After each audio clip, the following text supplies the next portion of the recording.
아니 근데 두 분 같은 경우에 이렇게 편하고 리버럴하게 말을 하고 있지만은 정식으로 최근까지도 정치부에 배속돼서 정당 출입 생활을 한 거고 우리 김도영 기자 같은 경우에는 국민의힘을 주로 출입을 한 겁니까? 네, 맞습니다. 제가 네. 2015년 10월에 처음으로 국민의힘 와가지고요. 탄핵을 2번 겪었고 야, 계엄도 굉장히 오래 겪었고, 예, 출입했구나. 그 사이에 뭐 네. 민주당이랑 청와대도 잠깐 했었어요. 예, 아, 그런 문재인 정부 시절에. 상황이었고, 예, 네. 예. 우리 김정은 기자 같은 경우에 주로 이제 지금의 여당, 민주당 네. 출입을 오래 한 거예요? 아니요. 저는 원래는 국힘 2년을 했고요. 음. 그다음에 지금 민주당 3년이라서 거의 야, 그러면은 비슷비슷합니다. 여야 네. 공이다 두 분 다 취재가 되는 사례들 같은데 그 정도 정치부 연식 그 밥을 먹었으면은 요즘 같은 경우에는 이제 방송이 또 뜨다 보니까 주변에서 이것 좀 다뤄달라 이런 얘기들이 제보가 있는 것 같고 제가 방송을 좀 보더라도 네. 누군가의 제보가 네. 좀 있는 게 좀 느껴지거든요, 솔직히. 아, 제보 들어오는 것들. 네. 장난 아니더라고요. 저는 안 들어와요. 저는 안 제가 들어요. 보니까 김정인 기자는 말하는 거 들어보면은 특정 정치인의 사주를 많이 받아요.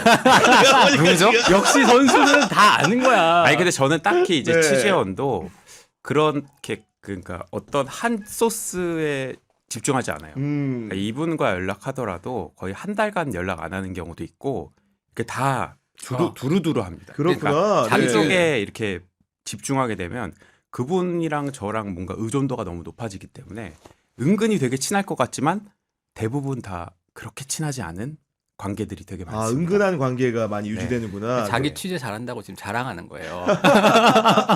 아니 제가 보기에 김도영 기자 같은 경우에는 언변도 좋고 방송도 상당히 잘하는데 실제로 정치부 출입했을 때는 국회의원들이 딱 신뢰할 만한 캐릭터예요. 왜냐하면 기본적인 음성이나 태도가 네. 기본적 의원들이 딱 좋아하는 적합성을 많이 가졌다고 제 눈엔 보여지기 때문에 네. 국민의힘 의원 중에 상당수는 지금 방송하는 김도영을 보면서 깜짝 놀란 분들이 좀 있을 것 같습니다. 맞죠?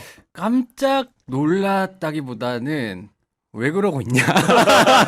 너의 정체가 이런 줄 몰랐다. 이런 왜, 건 없죠, 왜 혹시? 이렇게 하고 네. 있느냐라는 분들이 좀 있고, 그 음. 방송은 근데 아마 국힘 분들이 방송을 안 보실 텐데. 잘 안 보시는 것 같아요. 그래 이 정도 예. 떴으면 그래도 그냥 전해질 것 같은데. 제가 아침에 이제 그 김태현의 정치쇼 나가니까 거기서 이제 뉴스 브리핑 하는 정도로만 기억을 하시더라고요. 아, 네. 이슈 전파사에서 톡톡 튀는 논평에 대해 집중하기보다는 그렇죠? 일단은 네. 네. 듣기 싫은 건 안 들으시더라고요. 아니 그리고 우리 김정은 기자 같은 경우에 심지어 이현주 의원이 주최하는 유이재명 토론회에 네. 또 연사로 나갔고 네. 우리 그거를 또 김도영 기자가 그쵸. 뒤에서 사진 촬영하는 모습이 그때도 제가 이제 나오던데. 본인이 주고 제가 보조로 따라가가지고 이러고 자기 사진 찍으러 오라 그러더라고요. 그래 알겠다. 제가 오라고 안 했습니다. 우리 그 이슈 전파사 보시면 아시겠지만 네. 사실 민주당 소재를 다룰 때 이제 접촉사 수가 많아지죠. 많고 네. 이제 안타까운 일이지만 그 얘기를 여기 와서까지 해야 되나?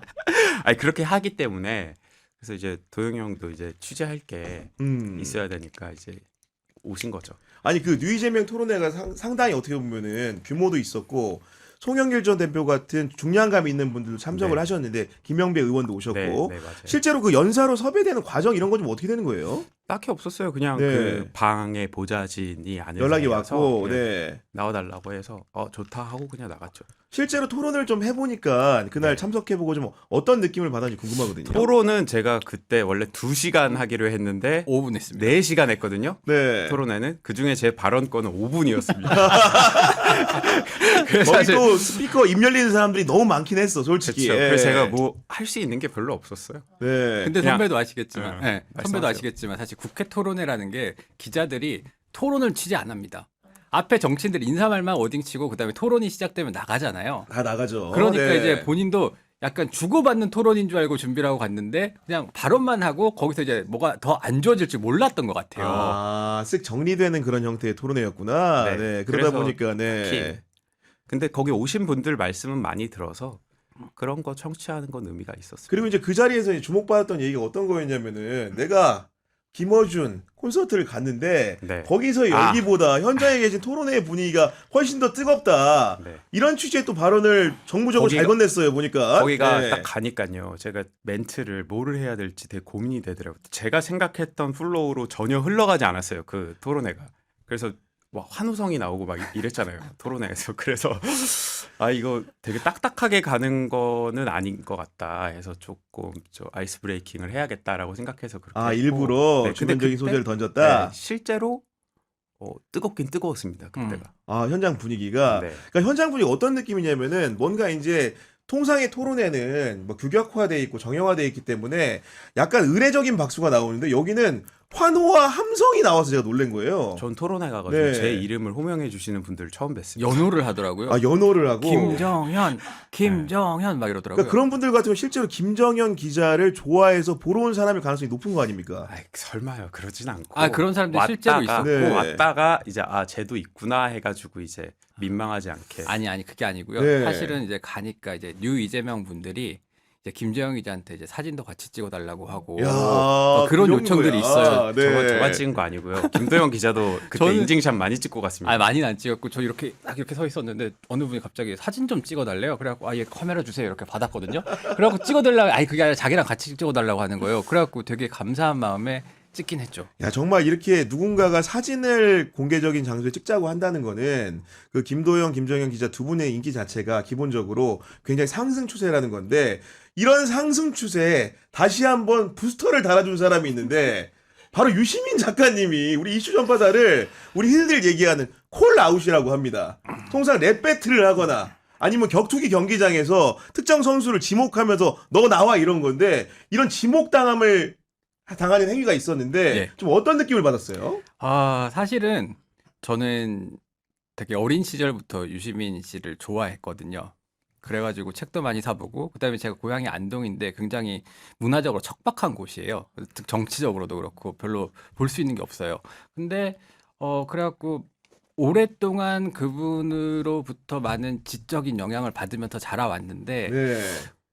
저희에 대한 비평 자체가 사실은 좀 뭐 구려 빈약해 거기다가 이제 조회수까지 말씀을 하시니까 아 좀 서글픈 마음이 사실 좀 들었고 또 다른 한편으로는 좋죠. 아, 그렇죠. 그렇죠, 네. 좋죠. 일단은 되게 유시민도 봤다는 얘기는 되는 거니까 기본적으로. 거기다가 네. 샷아웃을 해주신 거잖아요. 그렇죠, 네. 샷아웃을 해주신 거잖아요. 그러니까 저희 조회수에는 확실히 도움이 되겠다라는 생각이 안 들었다고 하면 거짓말이죠. 네. 그래도 우리 같은 경우에는 기자고 사실은 그 정치 방송을 하는 가운데서 많은 준비의 시간을 갖기 때문에 그 어떻게 보면 인상 비평적인 그런 얘기를 들었을 때는 저도 그 얘기를 듣고 사실 기분이 좋지는 않았거든요. 우리 김정인 기자도 비슷했을 것 같아요. 저도 그 방송 봤어요. 며칠 전에 네. 말씀하신 거 들었고 한데 저희도 기본적으로 기자는 받아치기부터 시작하는 거잖아요. 그러니까 이제 멘트도 다 받아쳤고 또 계속 보고 그럼요. 계속 봤죠. 보고 또 근데 보고죠 저희는. 네. 그분들의 그 어떤 생각을 갖고 있는지가 문제인데 너네 그거 다 봤어? 이런 거잖아요. 그 안에 깔린 의도는 저는 니네들이 다 봤으면은 이건 틀리지 않는 건데 왜 이해를 못 하지라는 거잖아요. 그러니까 이해를 못 한다는 얘기를 다 봤냐고 하는데 자신들의 오류성에 대해서 전혀 인정하지 않는 것 같아요. 네. 다 봐도 몇 번을 봐도 틀렸다고 생각할 수 있습니다. 그러니까 다 봤다라는 거는 사실은 그 이슈 전파사의 목요일 방송을 보더라도 심지어 유시민 작가가 AS한 방송까지 정말로 문자 하나, 토시 하나 세세하게 챙기면서 사실 방송했다라는 걸 누구나 알고 있을 텐데 실제로 그 ABC론이라는 것들을 처음 이제 마주하고 나서 김정희 기자 같은 경우에는 좀 어떤 생각이 들었는지 궁금합니다. 일단 기본적으로 A, B, C를 이렇게 가르는 것 자체가 안 맞다고 생각했어요. 뭐 가치와 이익 그리고 A라는 집단과 B라는 집단이 있잖아요. 물론 C라는 집단도 있었지만 세상에 A만 추구하고 B만 추구하는 사람 없다고 보거든요. 그래서 기본 전제부터 틀렸다고 봤고 유 작가가 왜 그 얘기를 꺼냈을까 하고 싶은 얘기가 있는 거예요. 근데 그 틀을 이용한 건데 하고 싶은 얘기는 뭐였냐? 정성호, 윤호중, 한준호, 이현주, 조상호, 송영길 이 사람들이 싫은 거예요. 아, 특정 인물들이 싫은 거다. 네. 그걸 저는 그냥 깔끔하게 비판했으면 됐다고 생각하는데 ABC를 갖고 오다 보니까 이 ABC도 계속 설명이 바뀌어지잖아요. 그래서 거기에 별로 집중할 필요는 없고 깔끔하게 그냥 욕하고 싶은 분들 욕하시고 칭찬하고 지켜주고 싶으신 분들 지켜주시라. 그런 거 안 가져왔으면 좋겠다라고 생각했습니다. 아니 그러니까요. 네. 근데 저 같은 경우에는 비슷하게 생각을 했는데 거기 또 든 생각이 뭐냐면은 다른 거를 좀 덮고 싶었던 게 아닌가라는 생각이 들어요. 예를 들면 공소 취소 거래설 같은 걸로 인하고 김어준 씨가 굉장히 공경에 처했었잖아요. 근데 ABC론 가져오면서 어쨌든 민주당이 제가 봤을 때는 양분이 됐단 말이에요. 그러면은 그 양분된 사람들은 다시 한번 김어준 씨를 중심으로 결집을 하게 되는 거죠. 나머지는 비판 강도가 강했지만 그렇죠. 그 얘기들이 네. 사라졌어요. 공소 취소 거래설. ABC론을 통해 가지고 네. 실제로 어떻게 보면 그 시계열로 살펴볼 수 있는 게 통합의 이슈를 사실은 기름을 부은 게 또 유시민 작가였고, 근데 본인이 견인하는 방향대로 지지자나 대중이 움직이지 않은 상황이었고, 그 후차적으로 검찰 개혁의 논쟁이 있었는데 그걸 두고도 이제 갑론을박하는 상황이 진영 내 벌어지다 보니까 뭔가 명쾌한 흐름을 내고 싶은데 견인이 안 되다가 결론적으로는 본인들이 원하는 방향으로 간 것 같자 나오면서 이제 이런 얘기를 건넸다는 점에서 충분히 그 시기에 대한 의심을 할 수 있다고 생각을 하는 거고, 그 이후에 개혁 방향을 정하는 데 있어가지고도 유시민이 생각하는 여러 가지 그 통 큰 개혁, 쉽게 강력한 개혁을 주장하시는 검찰 개혁 특히. 분들의 힘을 실어주는 그 논거로서 이 이론이 활용되는 게 아닌가라는 의심 정도는 하고 있는 거 아닙니까? 그거 맞죠? 그렇게 저희는 해석을 하는데 본인은 아마 그렇게 어제 계속 부인한 거잖아요. 그거에 대해서. 그러니까 심지어 어제 그 말씀도 하시더라고요. 어제라고 저는 잘 거론하지 않는 얘기인데 문조털레유라는 단어를 본인이 직접 쓰시더라고요. 아, 문조털레유라는 단어를 그래서 저는 그게 좀 약간 좀 비하하는 말인가, 말만 딴 거지만 멸칭이라고 네. 생각해서 잘 안 쓰는 표현인데 본인이 그 말을 쓰시면서 이게 무슨 의도가 있다. 나를 현실 정치인으로 아직 바라보는 것 같다. 하지만 나는 그냥 비평가일 뿐이다라고 말씀을 하시는데 현실적인 인식은 사실 김어준, 유시민, 정청래 대표 뭐 이렇게 다 가깝다고 생각하는 거 아니겠어요? 그런 아니, 인식이 그렇죠. 있는 건 네. 사실이고 그리고 합당이나 검찰 개혁이나 이런 부분에 있어서 의견 일치가 이루어졌던 것도 사실이잖아요. 네. 그래서 뭐 근데 그들이 아니라고 하면은 뭐 어쩔 수 없죠. 아, 그리고 유시민 작가 같은 경우에는 본인 그 말을 통해 가지고 권력과 영향력을 구분하고 본인은 정치 현업을 떠났다고 주장을 하는데 사실 네. 정치부 기자 오래 했으니까 그렇죠. 정치부 기자를 하면서 그 유시민 작가의 발언을 접했을 때 그게 정치적인 권력화된 영역 안에 작동을 합니까 안 합니까? 하죠. 그리고 저는 어제였나요? 앵커님이 하신 방송 봤거든요. 네. 쇼츠로 딱 봤는데 저랑 완전 생각이 똑같으세요. 그러니까 그간 유시민 작가가 언론을 엄청 비판했잖아요. 재래식 언론이라고 하면서 그렇게 비판을 했습니다. 왜 비판했죠? 그 공론장에서 담론을 형성하고 의제를 설정하는 거에 있어서 지대한 영향력을 끼치니까 언론을 비판한 거잖아요. 근데 본인도 마찬가지 아닙니까? 본인도 권력 그 자체인데 나는 비평가일 뿐이다라고 얘기하는 게 너무 좀 야비해 보였습니다. 아니 그리고 사실은 우리가 정치적으로 이제 살펴보더라도 유시민 작가가 짠하고 등장하는 시점은 늘 맞습니다. 중요한 의사결정 국면에 나왔던 거 아닙니까, 솔직히? 맞습니다. 늘 네. 지금 같은 경우에 사실 김어준 씨가 굉장히 공경에 처했을 때 다시 한번 등장한 거고 뭐 늘 중요한 시점에 어떤 종류의 메시지를 던져가지고 지금까지는 이제 저는 민주당의 주류 세력이라고 봐요. 그 주류 세력이 원하는 방향으로 이끄는데 혁혁한 공로를 세웠다고 보거든요. 지금도 같은 맥락 아닌가 생각이 들어요. 차라리 매불쇼 말고 그냥 겸공에 나가시면 될 거를. 아, 오히려 뉴스 공장에서 시원하게 얘기하는 게 낫다. 네. 그거를 뭐 조금 약간 그 톤 다운을 하려고 매불쇼에 나간 거잖아요. 그리고 네. MBC 쭉 순회하고 음. 차라리 겸공에 나가셔도 된다. 어차피 현실적으로 이 바닥에서 인식하는 거는 다 같이 보기 때문에 그렇죠. 네. 부담 가지실 필요 없다. 지금 저희의 대화를 하는 걸 보고도 이제 불편한 분들도 계실 것 같은데 그렇죠. 그래서 이 부분에 대해서도 한 여쭤보고 싶은데 유시민 작가가 발명한 그 단어 중에 가장 유명한 단어가 아까 언급해 주셨던 재래식 언론이라는 표현인데 네.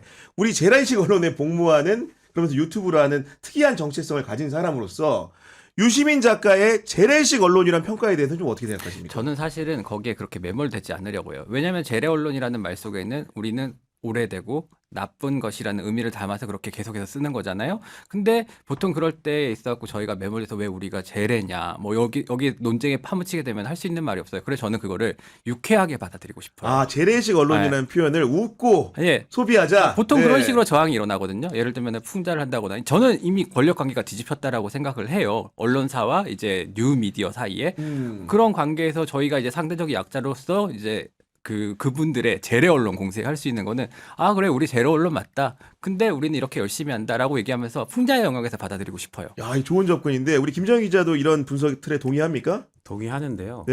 그 어제도 제가 말씀을 드렸는데 매불쇼나 겸공 처음에 시작할 때 어떻게 시작하죠? 재래식 언론의 기사로 시작합니다. 이런 보도가 있었다고 시작을 해요. 근데 왜 재래식 언론인데 그거 가지고 기반으로 방송을 합니까? 그러니까, 네. 그게 없으면은 할 수가 없으니까. 그럴 때는 이용을 합니다. 음. 근데 본인 마음에 들지 않거나 본인을 비판했거나 하면 언론들 봐라. 이렇게 나오거든요. 그러니까 본인의 영향력을 위해서 철저하게 이용을 해요. 특히 조선일보 같은 경우에는 조선일보 프레임이다라고 해가지고 공치거래설도 비껴 나가는 거잖아요. 지금 네네. 그것도 좀 이해가 안 되고 자기한테 득될 때는 적극적으로 이용하고 해야될 때는 또 프레임 전쟁을 또 하고 하니까 야 진짜 그리고 저는 사실은 유시민 작가가 굉장히 그 어떻게 보면 영리하다는 표현이 약간 부적절할 수 있는데 저 그렇게 보이는 게 그 매불쇼에 나와서 하는 발언을 보면은 언론을 재래 언론을 얘기할 때도 있잖아요. 경향신문이나 한겨레신문 잘 얘기 안 합니다. 그렇죠. 분명히 우리도 같은 그 등위선상에서 평가를 하고 있음에도 불구하고 꼭 조중동만 따서 가요. 그러면서 재래 언론의 그런 습관적인 유행인 것처럼 본인들 비판하는 것들을 치환을 시키는데 실제로 속 생각은 경향신문, 한겨레신문 다 똑같다고 하고 싶은데 그렇게 하게 될 꽤 전선이 이상해질 수 있어가지고 그런 말을 하는 것 같은데 그런 의미에서 굉장히 더 교묘하지 않는가라는 생각을 좀 하게 되거든요. 네. 갈라치기잖아요. 갈라치기. 그러니까 이제 제가 이제 수요일 방송에서 음. 이제 유시민 작가가 같은 맥락에서 그 호명을 했던 유튜브들이 TV조선의 유병수 선배가 하는 이제 강펀치 맞아요. 네. 그리고 엄성섭 선배가 하는 엄튜브 그다음에 한국일보의 이슈 전파사라고 얘기했단 말이에요. 근데 경향TV의 구교영의 정치 비상구는 거기에 안 들어가 있어요. 제가 알기로는 ABC론에 대해서 저희 여기 정치 비상구에서 상당한 수준의 비판적인 말이 많이 나왔던 것 같은데 네. 호명을 하지 않는 이유가 분명히 저는 있다라고 생각하거든요. 그치. 네, 저희를 이제 저는 뭐 특정 언론이 나쁘다고 얘기하고 싶은 게 아니라 기존의 네. 유시민 씨가 그 조선일보에 대해서 취해왔던 그 적대적인 선상의 연장에서 이제 한국일보 유튜브까지 같이 얘기하고 이게 싶었던 사실은 거죠.